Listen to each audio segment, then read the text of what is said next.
So ito ano mga paps, ayan kumbaga Inday Sara Duterte mga paps 'no, sa update ayan. So June 12, 2026 sa Rizal Park, Davao City mga paps kung saan ay ayan, may speech dito siyempre yung ating, sinusuportahan Inday Sara Duterte mga paps. So eto yung mga speech niya mga paps, ilan lang sa mga sinabi ni Inday. Ito pakinggan natin. That is our duty. We fought for our sovereignty against foreign invaders. But sovereignty is not lost only to those who come from foreign shores. Nawawala rin ito sa tuwing ang serbisyo publiko ay nagiging pribadong negosyo. Kung ang mga opisyal ng gobyerno ay sindikato sa pagnanakaw ng pera ng bayan. Every peso stolen from the people's treasury steals a child's freedom from hunger. It steals a student's freedom from illiteracy or substandard education. It steals a patient's freedom to obtain quality health care. It steals a worker's freedom to earn a decent living. Every ghost project is a classroom never built. Every corrupt contract is a road that was never built for farmers to bring their produce to the market. Ang korupsyon ay hindi lamang pagnanakaw ng pera. It steals opportunity. It steals dignity. And it steals hope. Tama.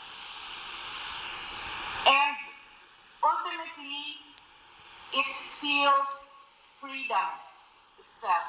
So ayun mga paps 'no, so kung gusto niyo po mapanood sa full video, ayan po sa Facebook page 'no ni Inday Sara Duterte. So ayan mga paps, so grabe talaga yung korapsyon sa Pilipinas. Biruin niyo yan mga paps ha, na akala mo talaga yung iba diyan ay matitino 'no, ayan. Grabe sila sumilip kay Inday Sara.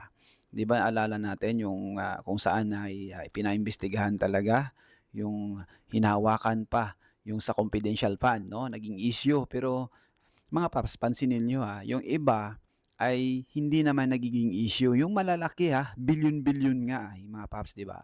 Dito kay Inday Sara, grabe, takot lang talaga siguro sila mga paps 'no na maging presidente si Inday Sara Duterte. Dahil talagang hindi papalampasin lahat ng mga kurakot sa gobyerno mga paps. 'Di ba sinasabi nila, ano daw, kumbaga, ah, involved din yung ibang mga sumusuporta sa Duterte.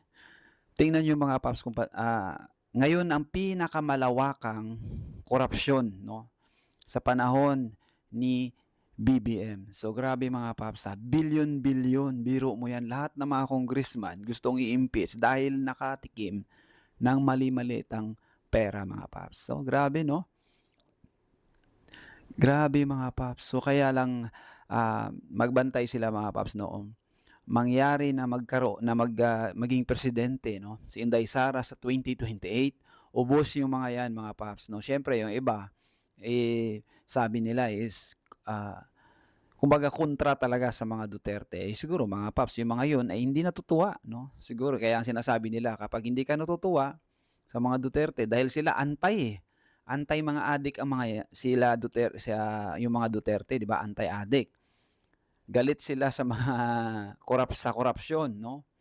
Pero yung iba mga paps, kapag biktima ng adik, ano na lang yun 'di ba 'no, parang natutuwa pa sila, 'di ba? So diyan mo makikita mga paps 'no, na talagang, magkaiba.